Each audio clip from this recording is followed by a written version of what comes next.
And what happens next is those rules are gone. The election workers who are administrating the election can take a deep breath and not have the burden of that. Scot Turner sued the state's election board after 3 of its Republican members started passing rule changes dangerously close to the November election. The state election board's an executive branch agency.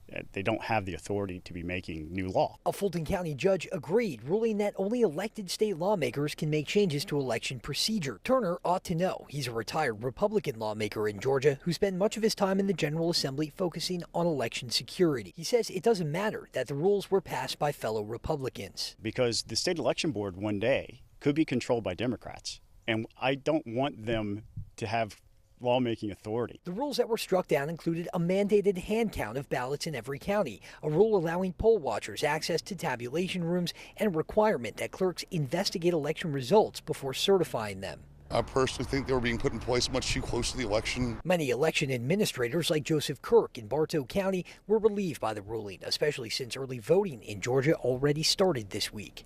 Some of them were minimal impacts, but some of them, like the hand count rule after the close of polls, would have delayed election results on election night, would have put more pressure on some very tired, very dedicated, poll workers. We don't want to change the rules of the game during the game. Doug Reardon, Atlanta News First.